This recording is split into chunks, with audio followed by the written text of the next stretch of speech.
Hello and welcome to another episode of the Kennel NRL podcast, and we've made it to another NRL Grand Final. It may not be the Grand Final we were looking forward to, but it's the one I think everybody expected, and it's no surprise that the two best teams over the last 5-6 years are the teams in the Grand Final. And wouldn't you know it, it's probably probably going to be the best Grand Final that we could have gotten this year.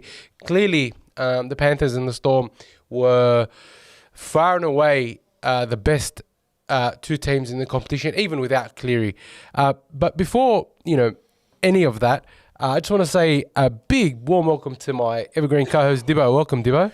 Welcome, everyone. Big week. Finally, the season's coming to an end. Just want to also point out the mighty Newtown Jets got up last weekend. So another grand final in the bank, and hopefully we see them return to top flight in the not so distant future. Maybe with similar thing tips to the Bears, where they've joined up with a new team.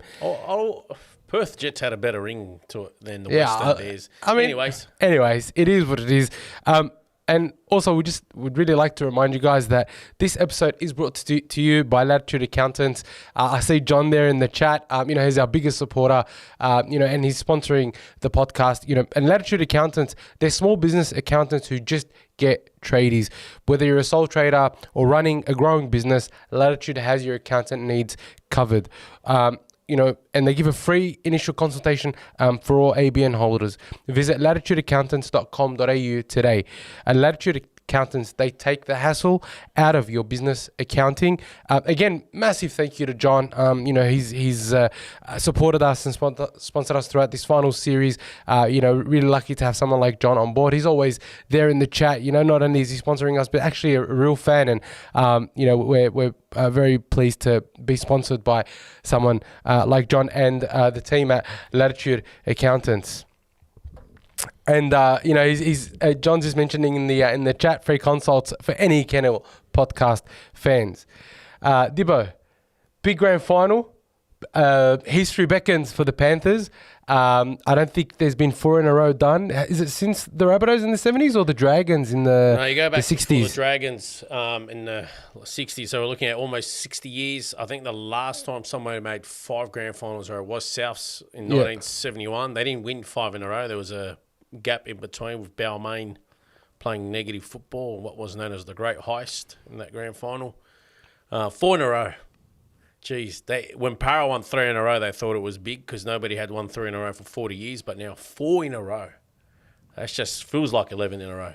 If you think about it, it's very impressive. 17 teams in a professional era, more significant than 11 in a row. My opinion anyway. St. George fans won't like that, but 17 teams. There's no taking away from the 11 in a row by the Dragons back then, but I'm just saying nobody does 4 in a row in a professional era. It's like, unless it's European soccer where you got a no salary cap and if you're winning 4, 5 or 6 or 7 in a row, like Bayern Munich, for example, your spending's literally, let's say, for example, $500 million, so 500 million in a season where your opponents can only probably spend 100 million. It just pales in significance. Here you got a salary cap. You're limited. So I want to ask you, Dib, and this is a question of one of the first questions I want to discuss about this grand final. Who do you think is under more pressure coming into the grand final on Sunday? Is it the Storm or is it the Panthers? I feel like it's the Storm. I feel like Penrith's got nothing to lose. They've already won 3 in a row.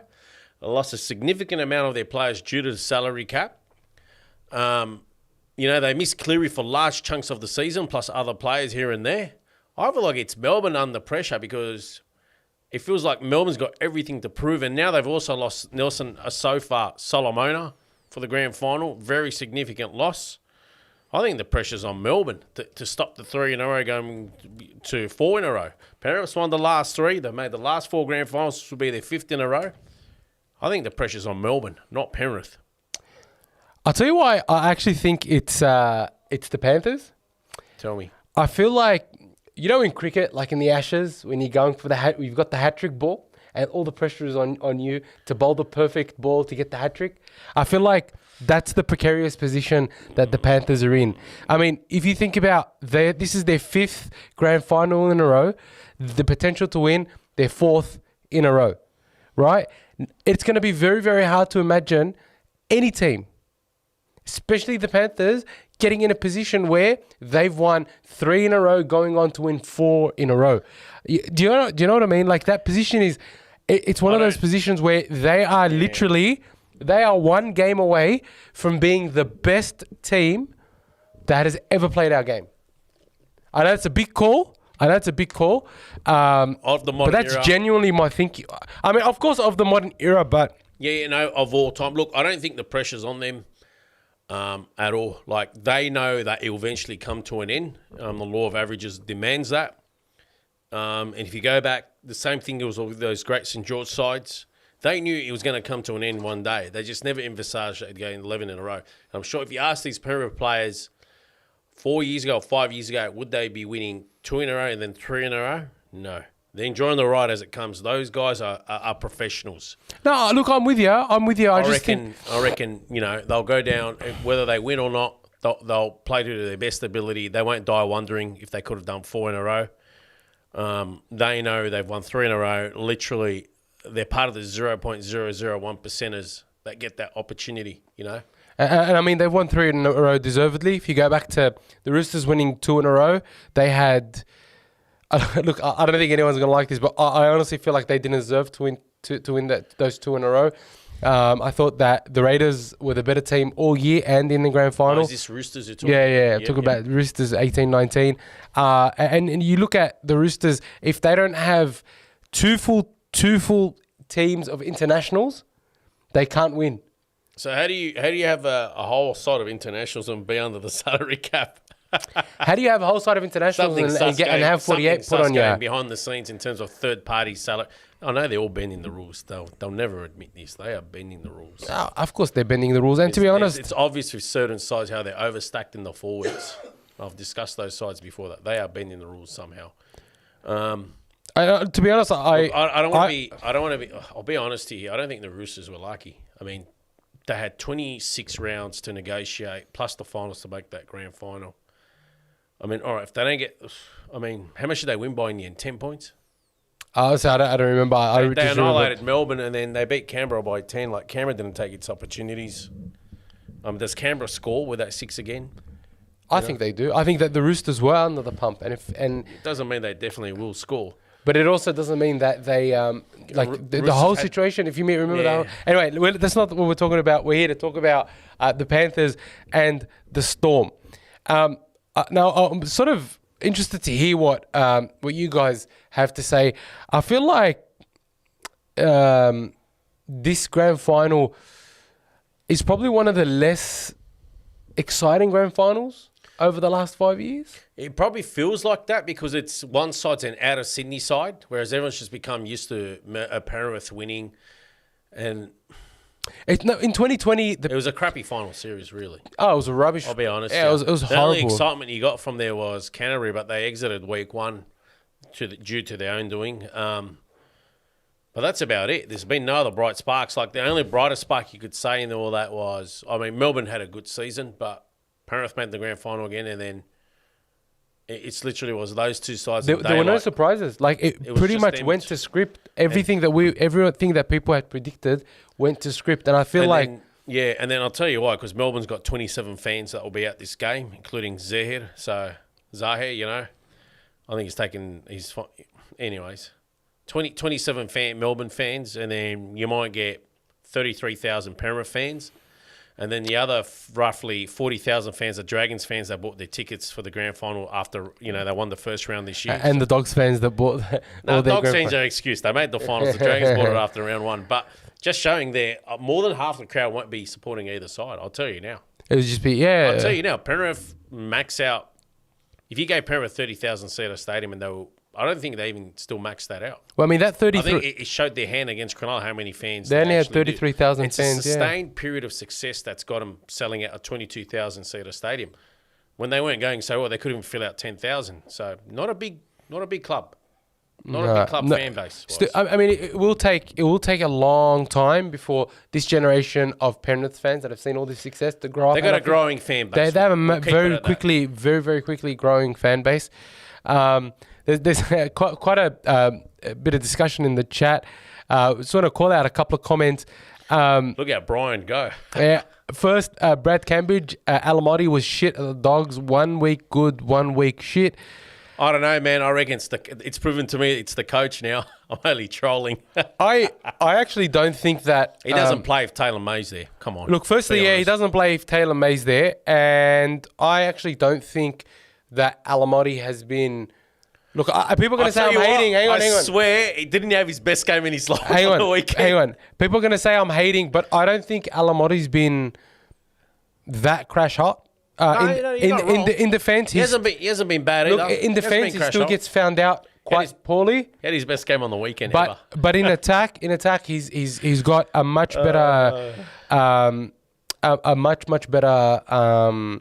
Halves pairing that get him the ball early, as opposed to last year where, he was found out in defence, found out in attack, showed that he had no speed. And look, apparently you guys swapped him for Crichton. I'd say for him to be a premiership winner. Look, I'm happy for Alamotti. Of course, I am too. Very happy for Alamotti, but yeah, I think that he hasn't improved dramatically over last year. He's just in a team where he can ride the wave a little bit. Best game on the weekend of his I mean, career. as you said, if Taylor May wasn't such an idiot, he'd still be there and he'd be winning. Is he still going to Hull next year? I'm not sure. Too good to be lost to the NRL. I mean, I hope that guy gets his life back on track. I know he made efforts to try to involve himself with a charity. So I hope he goes to England, plays the game because he loves the game, finds solace, gets his life together, comes back. He's too good to be lost to the NRL. Look, I think he needs to sort his shit out before he even thinks about the NRL and rugby league. I think he needs to sort his problems out. Hopefully 1 year away. B Massive saying he just hates Greg Alexander and Ivan Cleary. I've actually not seen anything from Ivan Cleary that makes me dislike him. I love Ivan Cleary. I think he's one of the best. Keeps losing all these assistants and continues to perform. Yeah, and he's not arrogant whatsoever. No, I don't think even off the field, he's selfless in terms of what he does. I'll tell you the difference when I don't think anyone even dislikes him. Yeah, when Robinson loses because his team's shit, he has a go at the refs, he has a go at everyone except his team. Has a go at opposition players. Always has a go at opposition players. When he had a go at Elliot Whitehead, but Ivan never really does that. Sometimes he has a go at the refs, but the refs have been really shit. So that was horrible, that call on the weekend. Oh, that wasn't the prerequisite. That proved to us the prerequisite to be in the video refs box was to have no idea clue what rugby league is and no common sense. It's a prerequisite. So absolutely, anyone that's never played or understands the game of rugby league and basically has no common sense, please apply for the position. I mean, as we've seen, Ashley Klein has been appointed to ref the NRL Grand Final. So that just how does Adam? I don't get that. How does Adam G? Preposterous. How does Adam G, who refed the hell out of that game last year, the Grand Final, was such a well-refed game. How is he completely left out of the final series this year? Like, surely... Ashley Cole was given a free run. It just makes it more obvious that something is going on. Something's I don't care. They definitely going on. But surely it's just nepotism or favoritism. And we get it at work. Like, I'm not, it happens at my work. I hope you guys are watching. You can ask me, what I think tomorrow. But anyway, it happens everywhere. Yeah, look, I understand, but it's so blatant and it's on a very, very large scale in the eye of the public. And guys, while I've got you here, please be sure give us a thumbs up, subscribe to the channel, be sure to share all our stuff. On the off season, we've got heaps of stuff coming up, so just be sure to give this video a thumbs up and be sure to subscribe to the channel. I want to get some of these comments. So Brian Dibbs made a point. He said, imagine Penrith kept Kickout, Crichton, Leniu, Coruscant, Burden, May, Hopgood, Capewell, O'Sullivan, Staines, TPJ, etc., etc., etc. Oh, I can't believe you mentioned Staines there, but anyway. Look, you know what? If they keep those guys there, I reckon Phil Gould is on the money. 6 in a row. Yeah, easily six in a row. Like, that's where, they become pretty much... I don't know what you call it, the Empire or Darth Vader, and everyone wants to if they're in the 5th grand final, if they win tomorrow, they are 4 in a row. Yeah, they'll be the best. And then 5 in a row, I don't think. Look, They're finding a way. That's crazy. and look, they've still got their core team, so they've still got. Have they lost one player too many? And the player I think about that they may have lost one too many is Stephen Crichton from the back line. I think they might have lost one too many. Just before I want to talk about that. Look, every team's going to lose players. Every team, unless you're the Roosters, you're going to have to shed talent.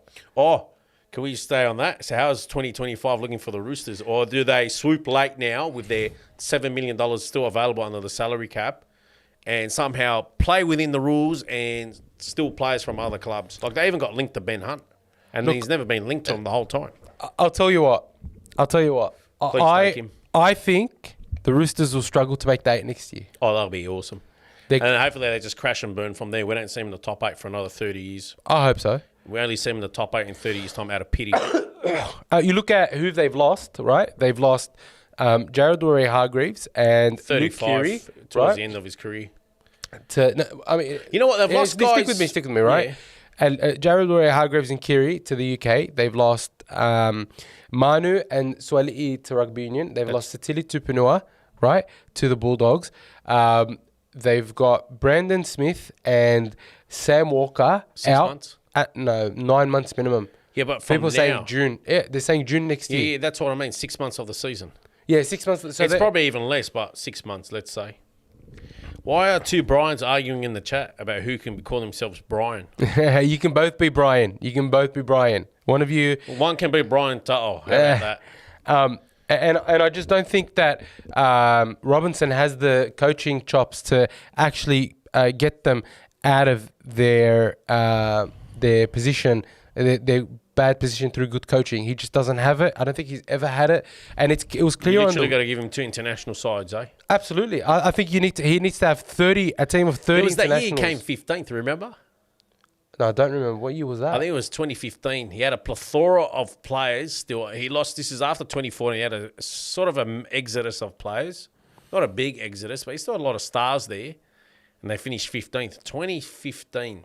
I'm pretty sure. Can somebody confirm that? But I'm pretty sure it was 2015 or 2016. I'm sure it was 2015. Anyways. Yeah, I mean, the Roosters have got an experienced 7 in Chad Townsend coming, so he'll be able to play alongside. Nice 13th next year for them then, 14th maybe. Yeah, alongside that Sandon Smith. So they should do a little bit better, but yeah, I reckon they'll miss the 8. I reckon they genuinely will miss the 8. Let's see how Robbo goes with a normalised lineup next year. I'll tell you now, I reckon they're going to swoop late and make a lot of signings. They'll get Regan Campbell-Gillard, they'll get Ben Hunt, they'll somehow poach Selwyn Cobbo.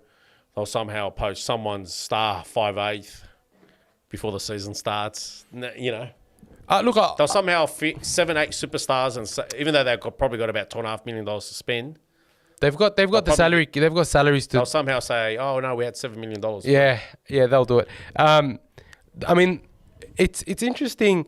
They got smashed by 48. Look, I understand that they had some injuries, but to have 48 put on you when you were in the top 4. I think it shows a deficiency. Daylight. Yeah, look, there was daylight between the top 2. Tariq Ahmed mentioned that it's Panthers and Storm in their own league, and then 3rd to 15th in a separate league to the top 2, and then 60 layers of shit, and then you have the Eels and the Tigers, which I completely agree with. What about that Spoon Bowl? Can you believe that sold out? And then all that hype around the Tigers, they had a home game. They got put 64 at home. 64 points at home. Imagine they were playing away. Are we looking at about 120? I don't know. I don't know what happened. Favourites for Wooden Spoon again next year. Anyway, hey, Samira Williams, thanks, man. Thanks for your well wishes. God loves you, see? I'm doing a lot better. He's always going after you, but this time he's actually glad to have you back. Still quite sick, but pushing through. Got to work. Got to do this. Got to do that. Yeah, so much to talk about, right? Like, I want to talk about the Sharks a little bit because I thought. Fire away, mate. I'm here. I'm all ears. I'll be honest with you. I was impressed by the Sharks for 60 minutes. I was impressed by their attitude. I thought what's he called playing ordinary apparent. I wouldn't say ordinary, but I don't think they had even gone out of 2nd or 3rd gear. I don't want to take away from the Sharks because I think the Sharks played negative footy and forced the Panthers. And it was wet as well. And it was wet weather. Helped Cronulla. Even though that try was, when you looked at it again, it was actually shouldn't have been a try. It was a knock on, right, to Sione Katoa. And that try by that was disallowed. Was a try. Was supposed to be a try. But I thought deaf. I want to be a ref. Sorry, man. I'm blind. I'm deaf. I want to be a ref. But yeah, like that's why I thought, for the first 60 minutes, I thought it was interesting. But someone's mentioned here that Nico Hines, Brad Cambridge, who's a member of the podcast, said that Nico Hines failed to deliver again in the big game. I agree. And give him no time. I think it's weird. There's already talk him going fullback. Look, I don't think he is a 7. He's not a 7. He is a fullback. He will be much better for the Sharks at fullback. He will offer more to the team than Will Kennedy at fullback. You reckon? I reckon Will Kennedy does a better job than him there as well. I don't think so. I think in attack. How about he becomes his second receiver? Hang on. Do you remember when he was coming up through the Storm, what position he was playing? Yeah, but the Storm had... Bloody hell, it's the Storm. Yeah, but the Sharks have a great team. Yeah, but the Storm plays superior. The Sharks have a great team. If you have Atkinson and Trindle at 6 and 7 respectively, Hines at 1 with Brayley at 9, you don't think it's a great spine? And then you add Adam Fanua, Blake and all their forwards to it. Then you're definitely releasing Will Kennedy. He's no winger. Look, he could be a centre. I think he could be a centre. I don't know if he has the defensive chops to be a centre. Yeah, there you go. That's where. But in attack, I think he'll be a great centre. Still a good defender, Will Kennedy. I don't know. Bellamy, he just instills confidence in his players. Yeah, look, I'm with you. I don't think Fitzgibbon does that for his players at all. I think Fitzgibbon gets the finished product. He doesn't develop the players. So, do you think goes, you're going here now, and then just... Well, next year it'll be his 4th year at the helm with the Sharks. He doesn't do anything. If he doesn't get a proper top 4 next year, I'd probably look at releasing him as well. Do you think that... I'm being honest. People can start arguing, but I can't believe coaches get given 7, 8, 10 years. Like, honestly, you should be given 4 or 5 years at one club. I think 4 years is adequate, yeah. Strides. And if you're not advancing after 4 or 5 years, tap on the shoulder, mate, best try your luck elsewhere. We might see you back in the next 4 or 5 years if you do significantly well at the other club. I mean, look, that's how it should be. There's not enough new coaches. Omar last week was on the money. Because something I pointed out, I used to see coaches getting given about 3 or 4 years to turn the fortunes around of a club. 10 years, Brad Arthur. Yeah, look, again, I want to... You want to get a premiership. You don't want to wait 10 years for a premiership. You want to aim in about 4 or 5 years. If he doesn't get them to a grand final or very, very close to a grand final and get over their finals hoodoo... Yeah. I think that Craig Fitzgibbon should start. I'll give you. Remember John Lang, Martin Lang's father? Yeah. So he did really well at Cronulla, but he couldn't somehow. He got him to one Super League grand final. He was there for about 6-7 years. He got him to numerous preliminary finals. Just couldn't get him to that next edge. So I can't remember if he left or they got rid of him. But then he got given a go at Penrith. First year 14th. Second year premiership. Yeah. Next year preliminary final, and then they went backwards, and then I think he left or they tapped him on the shoulder. That's how it should be. He came and served his purpose and see you later. And then he ended up having another gig at South for like 1 or 2 years, but didn't do that's well. about it. He didn't sit there and think the whole club revolved around him, and I should be given 10 years to, do a quadruple rebuild, as Brad Arthur thought he should. Like 4 or 5 years. There's so much talent. Give him the opportunity. I actually think the Sharks will go backwards next year. I think that Anthony Blake, while he's a great prop, I think that there will be too many egos. Many egos up front with Adam Fanua Blake. I don't know if Fitzgibbon is the type of coach that will be able to control someone like Adam Fanua Blake. Great forward though. I think he's a great forward. Do they really have a front row leader though? The Sharks. Like you look at it, it's overstacked. But is there one dominant leader forward? Well, I mean, Adam Fanua Blake is supposed to be that guy, but can Craig Fitzgibbon keep him in line? I don't know, man. Like, you speak to people that have been in professional game, they seem to rate him highly. I don't know if they're being kind and all that. Look, you know what? You know how we said they have too much overstack of forwards? Like Newcastle now, they're actually starting to release forwards. Like, if you saw today, Jack Williams went to Parramatta, so from the Sharks? Yeah. Is that confirmed? Yeah, it's confirmed. 3-year deal, I think. I mean, that's a good signing for the Eels. I think that's great. It's a change your players. Like, you get the same players every year. Man, you need to change some ingredients. You know, it's the same thing when you're making a dish. Change some ingredients. I think I just want to I want to quickly Riley O, wow, throwing down the challenge to Dogs bottom 4 Elmo. 2025. All those comments, and the only one he seems to notice is bottom 4. Riley O, I want you to mark this quite clearly. If the Bulldogs come in the bottom 4, I will eat my hat. Riley, I'll eat my jersey live stream if the Bulldogs make the bottom 4. Riley, I'm just going to note something. It's become personal between you and Elmo. He's going to be asking for your address next. The Bulldogs have shown. You know, a lot of people were talking down the Bulldogs. You know, they lost two games in a row, one to the Cowboys, one to Manly, and you know they were out of it. And then they come back against Manly and they perform out of their skin. And the only reason they lose is because the ref is a blind. Not going to say anything too bad right now, but I blame blame the ref for that, and I also blame our inexperience, and we'll be much better for that next year. Riley, there's no need to apologize, bro. Lay down the gauntlet. I love the drama. I have no problem. That's why I'm calling it out, because I love it. Who do you support, Riley? You better not say Para, bro. You better not say Para. Dragons, because he seems to be going off about the Dogs and the Dragons. No need to apologize, bro. I love the comments. Like, keep them coming. Jamie Teasdale's also throwing down the gauntlet. If the Dogs come in the bottom 4, he'll wear an Eels jersey. You know, there's very, very... Dibbo, I'm not going to eat my hat on now, mate. Riley O's a Tigers... comment if you like to see that now. Riley O's a Tigers supporter. Hey, man, I actually think the Tigers... I'm glad we got Tigers fans on. Yeah, man, very, very, very happy to have you here. Like, Dibbo and I have been on the Tigers' positive momentum for a while. And to be honest, I reckon... Jamie Teasdale to wear a Para jersey. Should do another super chat. That's a big one. I actually think that the Tigers will do very, very well next year. I reckon they'll be sort of 10th or 11th, I reckon, with someone like with Luai and the signings that they've made. Any forwards? Oh, they've signed Royce Hunt. Right. Anyone I should be... Skelton, Luai, Taruva. No one that tickles the balls for the forwards? No one? I think probably hoping some young guns come through, if anything, by the sounds of it. Man, they keep losing a plethora of talent. Look, I think they need experience. One guy left. I forgot his name. 17 years old. Gun halfback. He left because... Tony Large. He went to the Manly. He got signed by Manly. Because they had signed...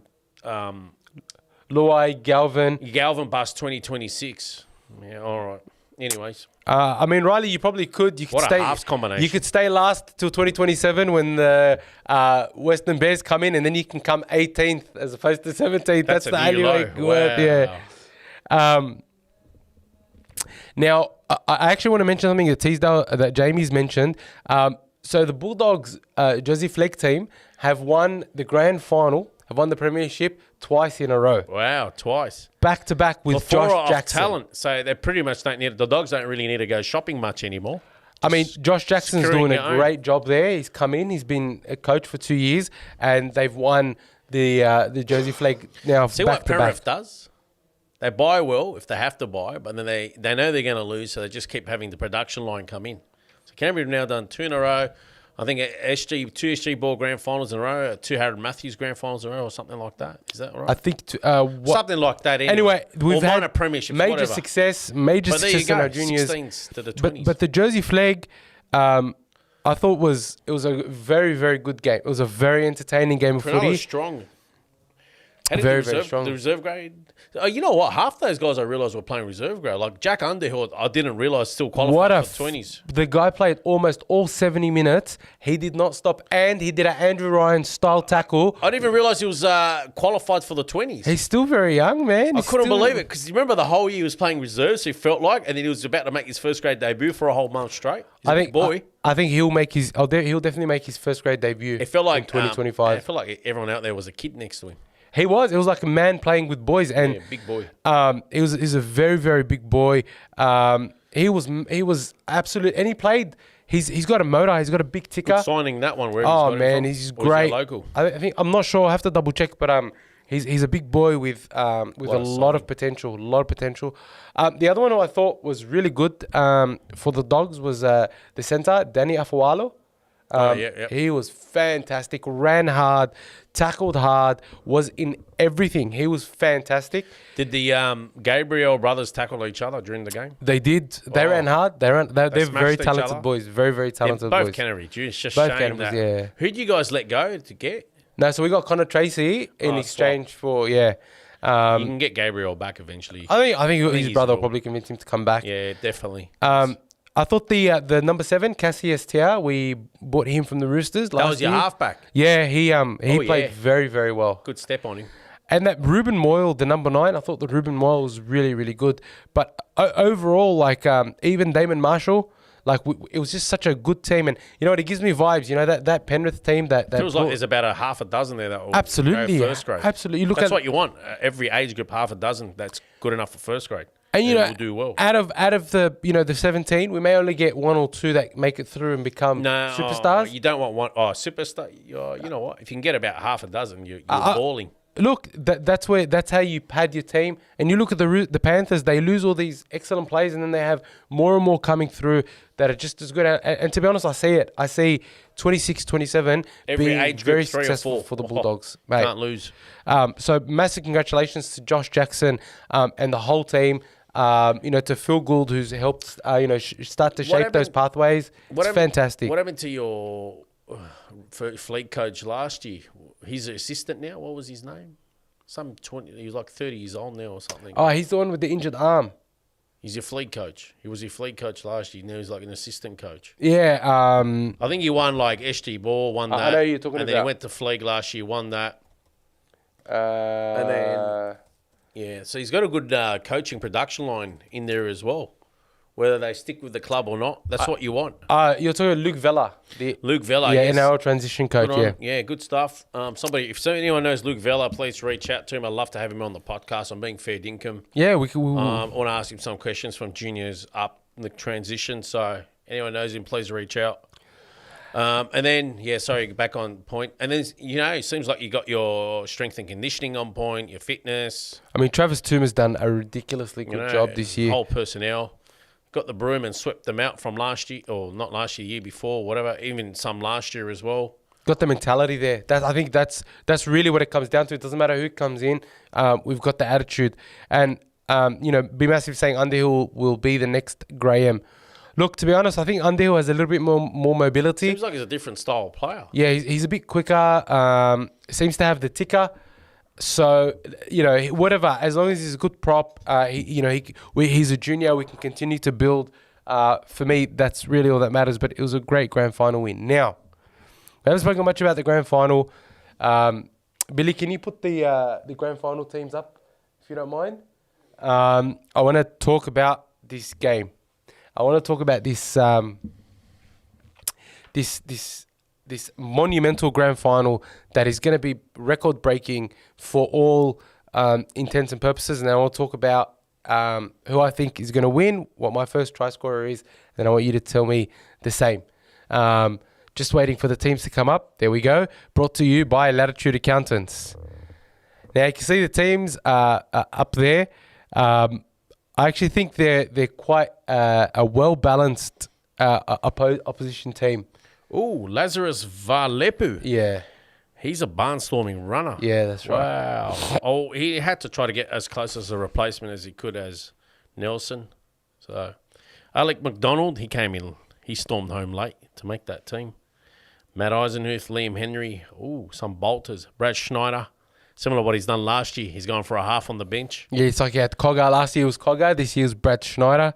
I know they've lost Nas. As much as I'm still favouring Melbourne to win this somehow. I just feel like Penrith's lost maybe a couple of players too many. I'll be honest with you. I think Melbourne doesn't have a chance in the world. You don't think so? I don't think Melbourne has a chance in the world.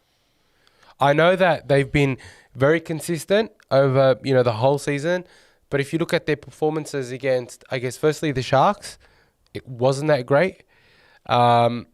but they didn't have to win. Their performance against the Roosters was good, but the Roosters were pretty shit. You don't think Melbourne's got the better form coming into the grand final from like the back end of the season into the finals? I mean, Penrith's winning because they're just a rung above all the other sides. And don't forget, they're 3 in a row. Yeah, I mean, you got Cleary, I think, will be a future immortal. Jerome Luai is another great in his own right. Brian Tuttle, Dylan Edwards, Leota, Fisher Harris, Kenny. But, I mean, you mentioned Lazarus Vailepu. Want to talk quickly about that Nelson Asafa-Solomona, adjudication where they've given him 5 weeks for that hit. I sometimes I just think, what the fuck are the NRL doing? It doesn't make any sense to me what the NRL are doing. He had to get suspended. Look, it's because it was his third and subsequent charge. Yep. That's right. That's why they've come down hard on him. I understand. What I don't understand is, what is Nelson Asafa-Solomona supposed to do? Right? That was Lindsay Collins inflicting damage on himself. Right?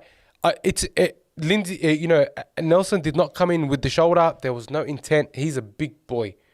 Right? If you look at, when the Roosters played the Storm, when the players did bend their backs and go down, they got knocked out. Kula got knocked out because he bent down. He tried to get low.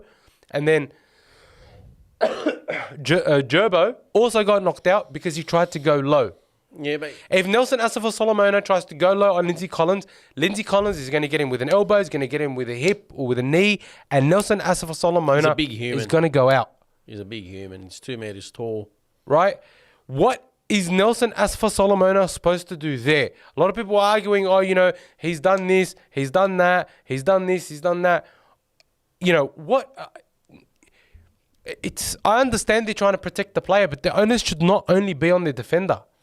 I just think we're ruining the game. You got people like Tedesco that was always sliding or slipping and ducking into tackles. For me, someone like Tedesco, him getting knocked out or concussed it was always his own doing.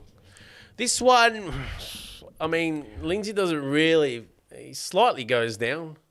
Yeah, but what is Nelson Asafa-Solomona supposed to do? They put himself in danger to protect the attacker. There needs to be some common sense. The guy ran into his shoulder. It was odd. Oh, there needs to be some common sense. It's not, it's not that Nelson came in with the shoulder. He sort of stood his ground and his arm was winding up his arm to make a tackle, and the other guy just slightly fell into his shoulder. Not like Tedesco. Slipping into people. Yeah, if anything, that guy should have got a 5-week suspension. Repeatedly was slipping into people, knocking himself out. Tariq said the NRL themselves are confused about the rules. Each week there's an alternative interpretation. 100%. 100 million%. Like, the disruptor, that was there all year, and then all of a sudden it disappeared. Yeah. And then it was brought back a couple of weeks ago in the final. It's only brought back to when it happens against the Roosters. It's to help the Roosters. Yeah, absolutely. And then it affects the Roosters, it's brought back.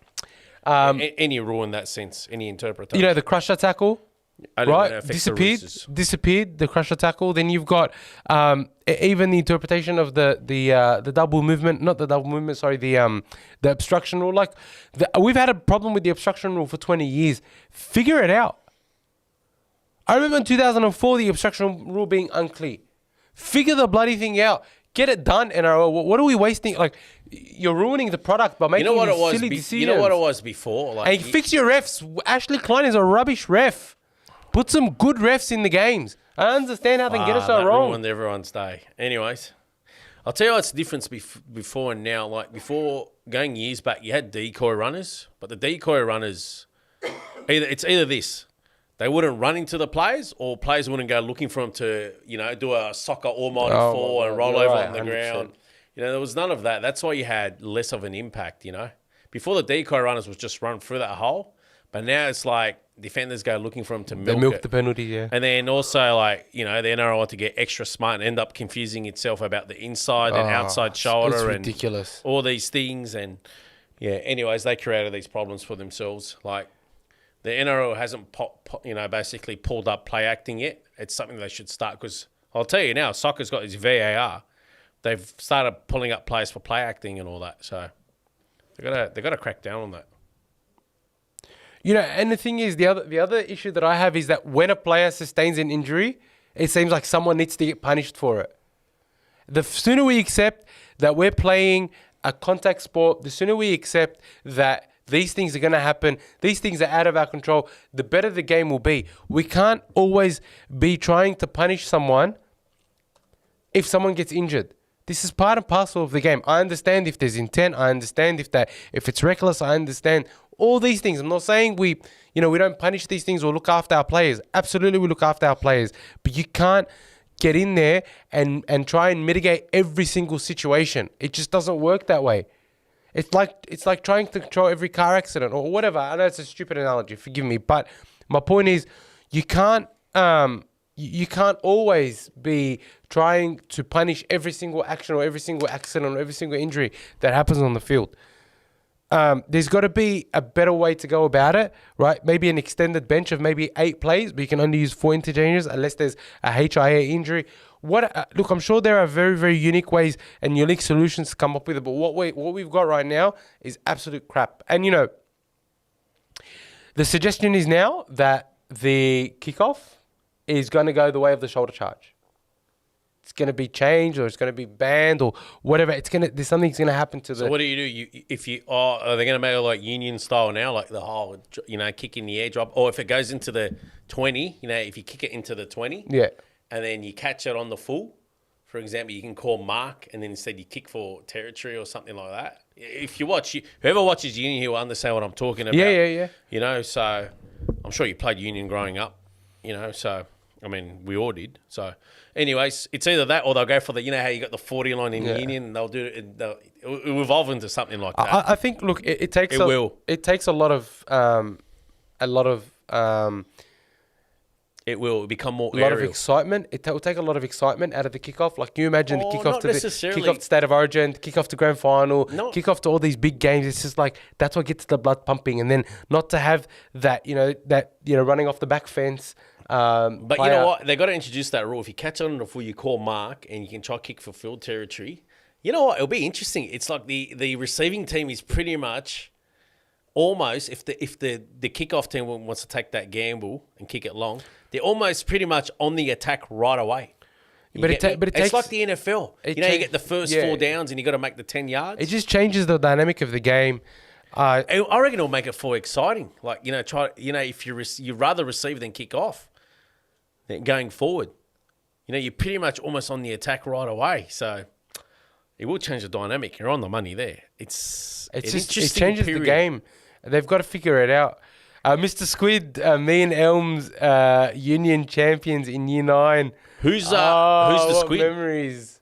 Who is? He's a good friend from school. Very, very good friends from school. Mr. Squiggle. Yeah, we played union. Nice one, Squid. Yeah, there you go. He did play union. It was great. I think I was captain that year as well. Wow, captain as well.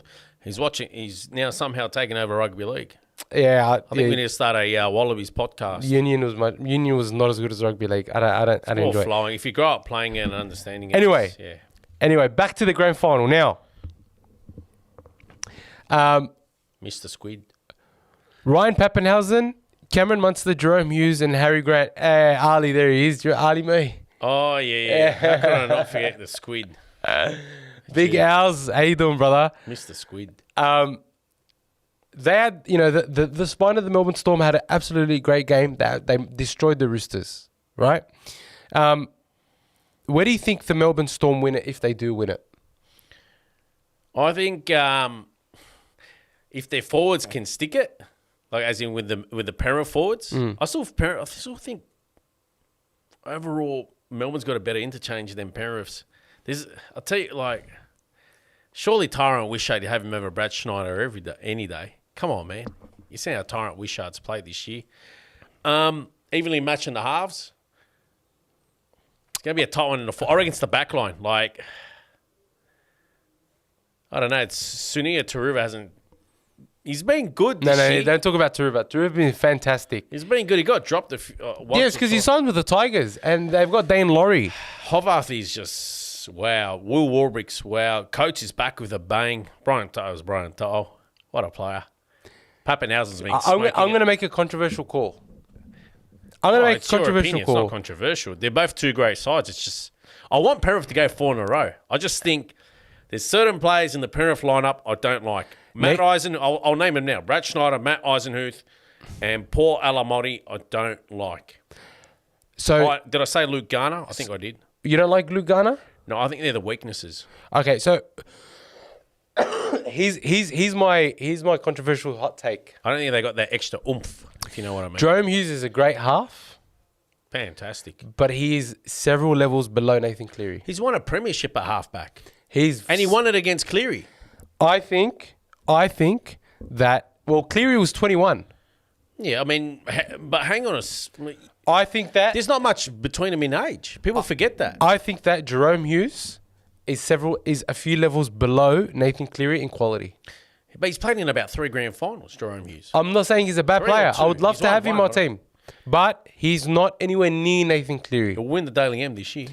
because he's played more games than Nathan Cleary. Nathan Cleary I was don't out think for more he's than half the several game. levels below. It might be that, you got Cleary there, and then you got the next batch of elite players. So he's in that next batch of elite players. Think of it this way: in 10 years, people. Where's that Melbourne Storm fan? He's not on. Hang on. In 10 years, people will know who Nathan Cleary is. Oh, we already know who he is now. People will vaguely remember who Jerome Hughes was. I won't vaguely. It's just that Cleary's an immortal. I said he will be an immortal. It's just that I think it's, man, like you got Cam Munster. Do you know why I'm making that distinction? Yeah. Because I think that Nathan Cleary is just going to destroy the Melbourne Storm back line with his kicking game. The guy's a threat in every game he plays. Remember last week, he broke the game open against Connor. I just went, hey, give me the ball. He had three try assists. Yeah, you know who used to do that? Andrew Johns. Andrew Johns give him the ball, we go do that banana and go around to either McDougall or Albert or whoever, or Tahu, whoever was playing out there. So, just one blink of an eye.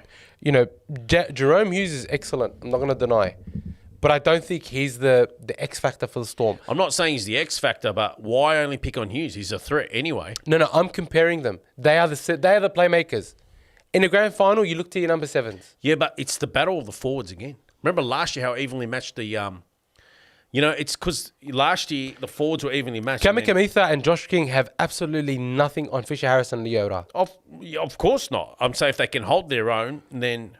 But then you look who you got. I like. You got Martin, Yo, and by the way, Scott Sorensen's been named on the extended reserves. Where has he been? He got injured. He was injured, right? So I think he'll come in for. He'll probably come in. He'll come in for Eisenhuth. Why have they not named him in the 17? There's no mind games there. Because he was coming back from injury. So I think Sorensen does come back into the team for Eisenhuth. Has he played in all 3 grand final wins? I think he has. I think he may have. Shame if he misses out, but and to be honest, his defense on the edge has been so critical for Panthers for a long time. But you look at the starting team of the Panthers. If they play to the potential that we know they can, I don't think the Storm get a sniff at all. Not even a close game. You reckon it's going to be a blowout? No, I don't think it's going to be a blowout. But for grand final, I think the Panthers will get it by at least 2 tries. At least 2 tries. Yeah, it could well go that way. I don't know. Certain players I don't like in that Penrith team. I think, have they lost too many talent over the last? Look at that. I'm telling you now, I want to see them go 4 in a row. They have lost a lot of talent. But if you look at the weakness, I think that Paul Alamotti, if they attack Paul Alamotti, Jack Howarth up against Paul Alamotti will definitely cause some problems for the Panthers. But having said that, against the Sharks, I thought he defended very well. Very, very well. He made some last-ditch efforts against KL Iro that I just thought... He played his best game of his life. That was his best game in his life. Honestly, in his very short career... You might be able to answer this one. I hope so. What's the weather like for the rest of this week? Are we looking for a dry track or a wet track? Because I find a wet track suits Alamotti. The game's slower, more... I think you're right. If it's a dry track, it's going to be a negative for him. It's just saying the weather will be fine. Nice. For the rest of this week? Well, for the game, the predicted weather for Sunday is going to be fine. See if it's a wet track or not. All right. So... I don't know. That's. I don't know. I just think that can Leota and Fisher. How many minutes are you going to get out of each of them? 50. You get 50 out of them. Actually, I think you get more.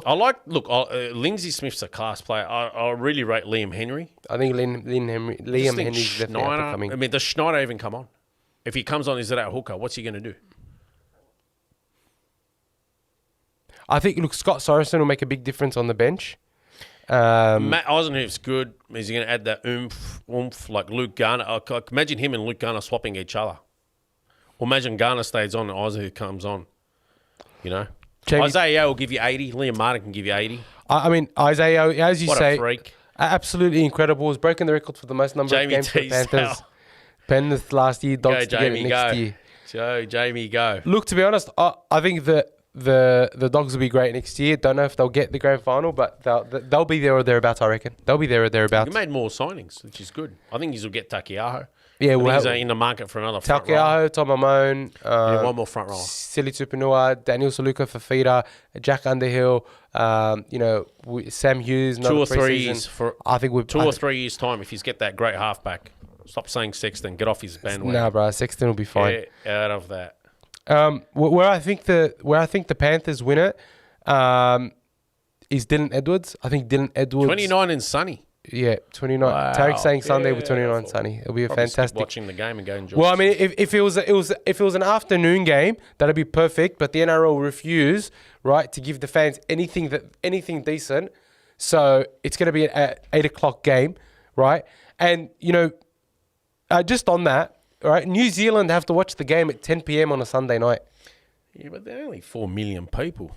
Bro, if we want to expand and grow the game, we need to start taking into account. They're going to watch it anyway. Nah, I wouldn't be concerned about them. Why not a 6 p.m. kickoff? You know what? If they really wanted to expand, I said it before, start poaching some of that South African. Why not 6 p.m. kickoff? If it appeals to South Africa, I'll take it. We can definitely, improve. It's 8 p.m. kickoff is just a shit kickoff. It's a shit time. It's only good for. I don't like it. I'll be honest here. I don't even like 6.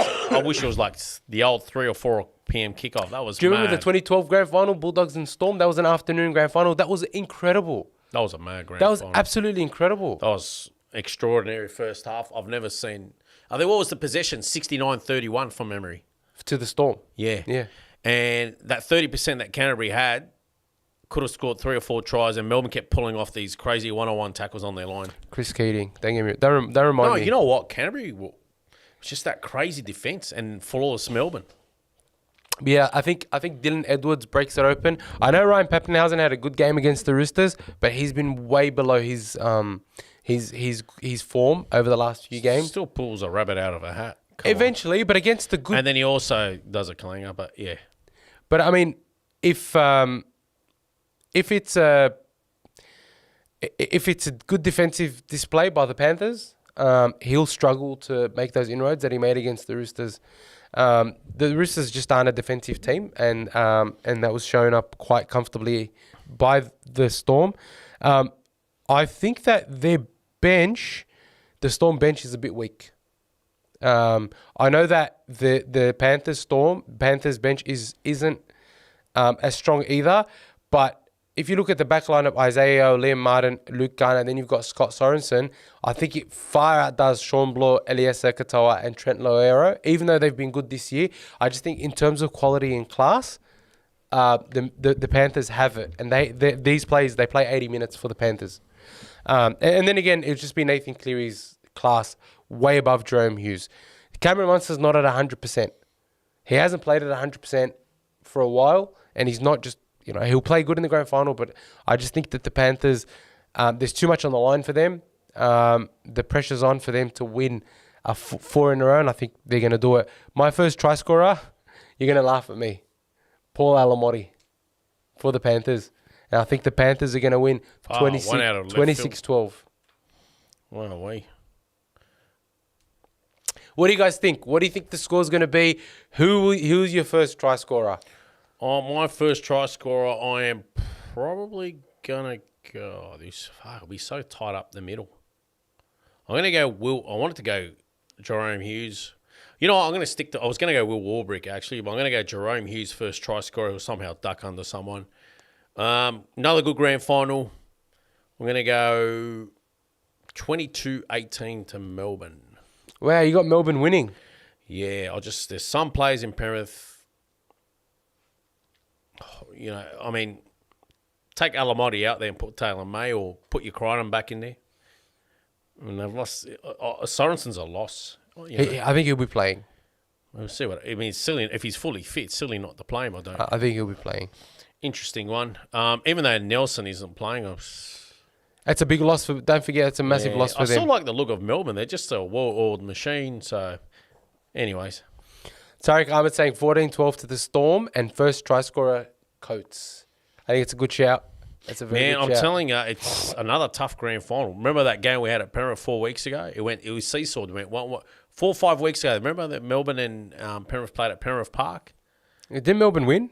They did. It was a seesaw. It went first. It was Melbourne, then Penrith, then it was like Penrith's only way. And then Melbourne came and stole it, and then Cleary also injured himself. So, yeah, it's interesting, man. That Cleary. Who do you think the tough man? Like, you could turn around and Cleary destroys them, and we got a Penrith 30-0 win. Like I'm being honest, or 30-6 win. I'm being dead set honest. Like it could just easily be like that, and Cleary just kills them, or Luai feeds off the back of him and kills him himself. I mean, as long as the forwards lay the platform. Who my Clive Churchill medal will be? Far out. Cam Munster. He played awesome last week, and he's missed large parts of the year. And even Bellamy was surprised how good he played last week. I know it was only against the Roosters, but even he surprised me. So, I don't know. I reckon he's that sort of player. He hasn't got much attention to himself this year. And then, I don't think Roosters would give him the respect, and he killed them. It was the old Munster of old. So, who knows? He needs to have off-season surgery. So, that's interesting. I'm going to say... just like a forgotten man. You'd go the safe option and go Cleary, surely. I think even all eyes on him, he's going to do something. Come on. Look, I'm going to say Isaiah for Clive Churchill medalist. Hey, Dylan Edwards doesn't stop. Hey, you know what? They're honestly Dylan Edwards and Isaiah would be in your top 3 picks. Yeah, 100%. From that Penrith side, the other one would be Nathan Cleary. Yeah.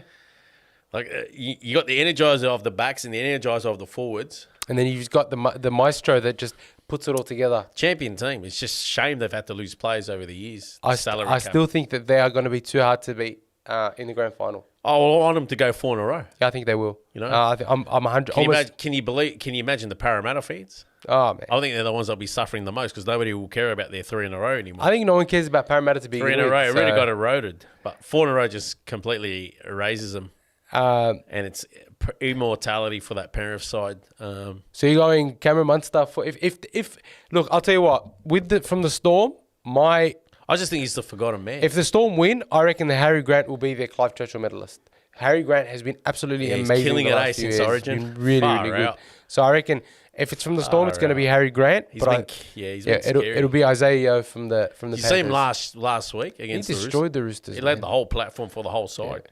I think he comes up though against a really good defensive 9 in Mitch Kenny. I think Mitch Kenny's very aggressive and puts in a lot of effort. So he's like an unsung hero. He doesn't get the credit. But yeah. Who you guys think is a Clive Churchill medalist? As I say, I think it's definitely going to be Isaiah. I just think he's going to come out and give us a captain's knock. And look, Nathan Cleary's obviously had a shoulder injury last week, had a bit of a cork. He's not playing at 100%. Neither is Cameron Munster.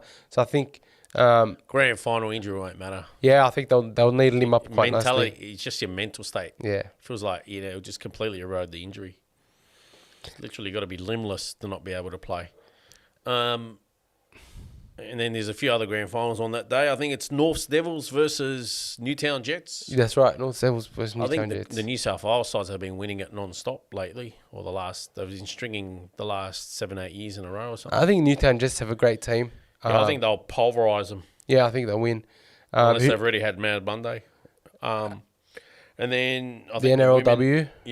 Cronulla versus the Roosters. Am I right? That's right. Wrong? I think I saw the Roosters towel up the Knights on the weekend, and then Cronulla somehow. Yeah, it's the Roosters and Sharks. So, I did say that, didn't I? Yeah. And the Roosters should be able to smash them, right? I mean, you think so, but the Sharks have a very good team. So Half those sides are... Oh, okay. So Roosters will be favourites. I think Roosters are favourites, but I'm saying... Is Ashley Klein also refereeing that game to get the Roosters over the line? Wow, they're $1.37 favourites to $3.10. Hopefully they choke. Anyway, go Cronulla. Yeah, can't believe I just said that. Storm are favourites at $1.90 with the Panthers outsiders at $1.94. Even I'm telling you, it's so hard. It'll be because it could easily just be Penrith 30 right. and 30. It'll be. It's so hard. I'm just. Chip 98 is asking, why do you want Panthers to win again? That's so boring. The reason I want the Panthers to win again is because champion dynasty. Yeah, it's a dynasty and they deserve it. They deserve it. They really, honestly, like if you look over the years, do they really even get favourable calls? Rare. Who? The Panthers. No, they've had a few. They've definitely had a few. Yeah, but compared to like other like favourites, Roosters, Souths, Melbourne, Storm, Brisbane. Oh my God, Penrith Broncos, Cronulla. You pretty much can point out who gets the calls. Newcastle, they've got a lot of calls. Yeah. Parramatta is actually probably in the top 5. Yeah, top 4 a lot of calls. But Penrith would have even been the top 8 of getting calls, and that's them winning. They're just a consistently good team. That's what they are. And they're never under a suspicion of having an enlarged sombrero. Go Penrith. And look, that's why you want them to win. This will be James Fisher-Harris's last game as a Panther. Sunia Taruva's last game as a Panther. Jerome Luai's last game as a Panther. So there is a lot on the line. There's definitely a lot on the line. So that's why I say our first try scorer, Jamie. I mean that's a very good shout. That's a very good shout. Who else? Warbrick. Yeah, that's another one. Will Warbrick by Brian. Because I was about to say Warbrick. Like far out, Brian. Oh man, it's like almost even Coates. Man, can I say like both Penrith wingers are midgets? Has anyone realised to kick the ball high? Because can you believe the Roosters? But the thing is, it's the Roosters were playing Penrith that first week of the finals, and then each Penrith winger was about 5'1". No word of a lie. The Roosters wingers are like 6'7". No word of a lie. Dom Young and Swaliti or Tupou. And Tupou, we know how aerial he can go, even Swaliti and Young. And even Manu's in the other centre. And then Teddy's 6'1". So you had 6'3", 6'4" minimums and a 6'1". And the tallest player in the whole Penrith backline is probably 6'4". Yeah, but it's just the way the Panthers defend. You but can't... nobody to put up a high ball right on the line. Well, they need to be able to get into that position to put in a high ball. I just don't think... Nobody even put that kick in. That was the funny thing. Does Melbourne, who got smarter forwards, do that? We'll find out. I cannot wait to come next week and review to see how our calls are. Now, a lot of news happening around rugby league. Michael Maguire has officially left the Blues. Yep. As a coach, and he has joined the Broncos on a 3-year deal. I'm starting to suspect that Chip 98's a paraffin. Anyway, back to just reading the comments. Maguire. It's a bit of a gamble from the Broncos. I'll tell you why. I mean, he only won 2 games out of 3. It's only for 3 freaking games. Like, come on, Fatty once won a State of Origin Series 3-0. Fair income. It's only 3 games a whole year. Come on. Broncos are desperate. They are desperate, but you know what? Omar touched on it. Give someone new a chance. There's no harm in doing that. The Roosters gave Trent Robinson a chance in 2013. Won a grand final in his first year. Sticky Stewart won a grand final in his first year. If you remember, he was a new coach. They took a punt on him. To go unearth Madge. He got let go by the Tigers. He did okay there, I thought. He got let go of South. South were eroding under him. Is it a punt? We'll see. I suspect he should be able to get him back in the top 8. Does he take him to the premiership? They got the talent, but can they survive under him? Can the players handle Maguire? Is he wiser than he used to be when he was at the Tigers and Souths? If you've all watched that doco, it's quite hard to handle. Very intense. Very intense. Can those players, can the Cinderellas or the Barbies there at Brisbane, the Backstreet Boys, or can they handle it? Look, again, I think it's going to be an interesting situation. Sorry, Chip 98. I take back what I said.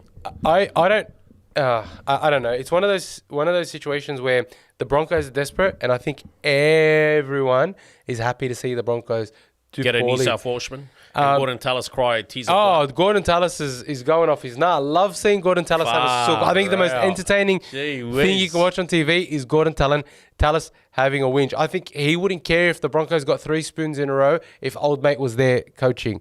So Gordon Tallis, sorry mate, but I think you need to stay out of this one. Having said that, what would the Broncos have done? Look, they said they did a review and they weren't happy with the results. And they needed to make a change. Danny Weidler was saying that he got word that the review was done anonymously with the players, right? It was come in, you get a tablet, and you answer some questions, right? Do I think that the players didn't rate Kevy as a coach? I absolutely think that overwhelmingly the players, especially the young players, didn't rate Kevy as a good coach. Cobbo said it, and we all said, Cobbo's just a young dude running his mouth, doesn't know what he's doing. Turns out Cobbo was right. Well, think about it. He's had 4 years there. He's only made one final series. Like, it speaks for itself. Morris, I just want to answer Morris. That was literally 3 games for NZ. Like, yeah, but what he did was not a whole year in, year out. But do you know what? I also think that's a reflection of Mal. I think Mal is a rubbish coach, and he did well in with that Queensland team. Honestly, you could have had a dead rabbit coaching that Queensland team, and they would have won 8 Do you remember Mel when he coached Canberra? Like, he took them to 1 finals or 2 finals, and nothing crash hot. Yeah, had a good lineup as well. I don't think that Mal's that great of a coach. No, of course not. But I do rate Michael Maguire. I think that he's a good option for the Broncos. If they're looking for that harden up, no nonsense, go for it. It's worth the not punt. just what they're looking for; it's what they need. They only gave him 3 years, which is good. They didn't give him a 4 or 5 years. It's what they need, and I mean, I don't know if he's going to get results in this first year. I reckon that it's going to take some adjusting, just like the Titans under Des. It's going to take some adjusting for the Broncos.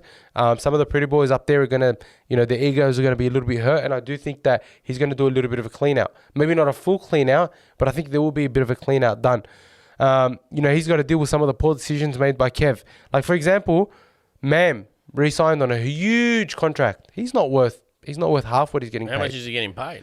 Well, I mean, reports were he'd get re-signed for about 800,000. BS, because I'll tell you why. Like, even the other guy, I don't think he's on 1.3 million. Who, Walsh? Yeah, how much is he on? Well, he hasn't resigned yet. No, he did. 5-year deal. 4-year deal for 5 mil. Hasn't been done yet. That's 1.25. Yeah.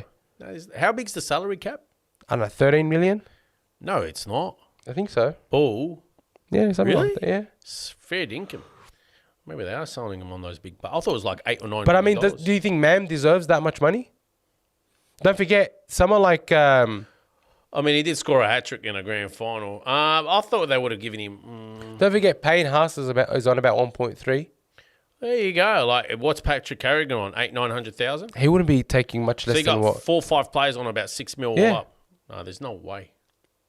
It's all BS. There's no way you then go fit. How many in the cap? 30? Yeah, you need There's no way to you have go 30. fit then 30 and 5 mil. They've got a lot of young players. I mean, 24 and 5 Yeah, don't forget, mil. then you got Cobbo, then you've got Katoni Staggs, and you've got Adam Reynolds who's Tony be on a Staggs lot of money. surely on about 500,600. And then you've got Adam Reynolds, don't forget, he'll be on a lot of money. Yeah, it's BS. Right? On that Corey Jensen. I reckon Cobbo probably got about 500 on his new... I mean, not Cobbo, sorry. Ezra, 500K, 600. Well, no, the reports are he got paid a lot more. No way. They couldn't afford it. So- If I was Patrick Carrigan, I'm not getting 800, 900 minimum. I'd go to another club. Fuck being loyal to Brisbane. They're not loyal to you. I reckon. Sorry to swear. It'll take some time for the Broncos to get used to Michael Maguire. I think he's going to have to try and stamp his mark on there. Man, they might have an awesome off-season and all of a sudden they hit the ground running next year and then, be the main challenge to whoever wins the title this year or, whoever's front running next year. Who knows? I honestly think it was a good move on the Broncos' behalf to do it now as opposed to give him 6 to 8 weeks. Give Kevy 6 to 8 weeks. I'm interested to see how he harnesses the likes of Walsh, Cobbo, a few of the other guys, a few of the the Backstreet Boys. Mam, you can throw Mam in there if you want. I mean, don't forget Tony Staggs, what he does with him. He won a grand final with Adam Reynolds at 7. 10 years ago. He's old, yeah. Right? Be 11 years. Yeah. So I mean, it's crazy. Could be a good thing. Could be a good thing for the Broncos to reunite them. In any case, I want to talk a little bit about the role that Maguire's vacated. Right, the Blues Blues coaching job. Can you believe some idiots in the media are throwing up Laurie Daly's name again? Come on, man. I don't Seriously, know. we don't need to go back there, or even the Brad Fittler. Give someone new a go. Like, give Jeff Tuvey a go. Andrew Ryan's been coaching the Give over in 19s. Andrew Ryan. Give Michael Ennis. Like, just throw anyone's name but some recycled material, please. Otherwise, sack yourself as a journo. Don't want to see go back. What was so successful about Laurie Daly and Fittler? They had a plethora of talent and combined their less What than- about Boyd Cordner? Boyd Cordner's been really... I reckon he's passionate. Yeah, give it to Boyd. Boyd, put up your hand. I reckon he'll be a great... I reckon he'll be... Even Matt King. Matt King's been coaching and You know what? assistant under Robert and under... Wayne Bennett's done it all. He's coached Brisbane. I mean, he's coached, a lot of sides. He's coached Great Britain or England. He's coached New Zealand, Australia, Queensland. Wayne Bennett hasn't coached New South Wales yet. Yeah. Can we give it to Wayne Bennett just for the laugh? I think they want a standalone coach. Yeah, Wayne Bennett can still I think do they it. want a standalone coach. Wayne Bennett will do it. No, he's coaching the Rabbitohs. They Doesn't want matter. they want a He'll still do standalone coach. I want to, I'd like to see someone out of left field. I don't want to see the Wayne same Bennett. same old. Exactly. I want it out of left field, Wayne Bennett. No, Who else can we throw in there? Andrew Johns, Matthew Johns, Andrew Johns is a dribbler. I don't think he'll be a good Gordon coach. Tallis, Brathan Astor. Yeah. How would you reckon they gave it to Jordan? Like, somehow we had a 6-month total eclipse of the sun and they Yeah. gave it to Gordon Tallis. How would you react? I think I'd stop watching State of Origin. Oh, God. Either that or poke I my never eyes take out. my with- laugh. yeah. Anyway, I don't know. What do you guys think? Josh Jackson, another good shout. I like Andrew Ryan or what's he called? Boyd Cordner. Yeah, I think Andrew Arnold, Boyd Cordner. Boyd Cordner, Andrew Ryan. So that's because they don't talk a big game to the media is what Laurie Daly did. Oh, it doesn't mean they should. I'll go absolutely I go don't- them. I I don't can't know. believe there's idiots at News Corps putting Laurie Daly forward again. Some people saying maybe Ricky Stewart or Craig Bellamy. I reckon Sticky would be good. I reckon Sticky could I be an reckon option. Craig, I don't think Craig really cares, to be honest. Yeah, It's only I 3 don't think games. it's Craig's thing anyway. He never played Origin. I mean, he might have been good enough to play, but Ricky was front. He was front and centre of those great New South Wales sides of the 90s. he was. He was a player. He's a player you'd love to have in your team. In any case, I think we've sort of come to the end of the podcast. We are very, very excited about the grand final this week. I'm calling Panthers. You're calling Storm. I'm saying Isaiah Yeo, and you're saying Cameron Munster for the Clive Cam Churchill Munster. medalists. We look forward to reviewing the game next week. 7:15. Next week we will be doing it on Monday. Special grand final show. It'll be early on Monday at 7:15. I'll make sure to announce it on all our socials, and I'll announce it on YouTube. Thank you everybody for your support. Thank you everybody for your time. Every time we jump on, we have an absolute blast. That's why we do it.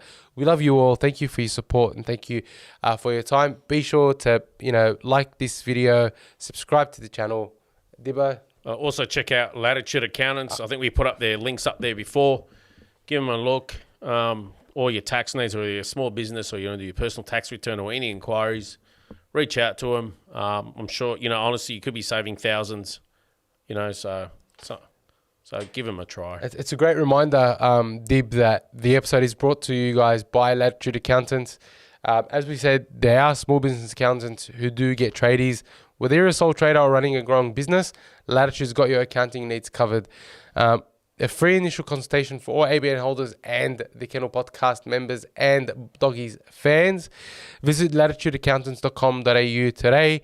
Latitude Accountants, taking the hassle out of your business accounting. Check their Instagram. They're always doing giveaways. They're always doing things for their Instagram followers that you could win. So I've got the Instagram link down below. Be sure to like their Instagram and follow them on there. But yeah, that's pretty much it. Does it today. Is there any last words, Dibbo? No, I'm just looking at someone called Clark. He's put up his strongest Lebanese side of all time, and I've noticed some glaring omissions out of there, and I'm fuming. No Benny Elias, no Hazem El Masri. I know Benny never played for Lebanon, but if the side was available when he was playing, I know he would have. Some glaring omissions there. Anyways, have a look at that. Thank you so much for you. Have a great evening. Enjoy the grand final, and he's hoping the Panthers get a 4 in a row. Take care.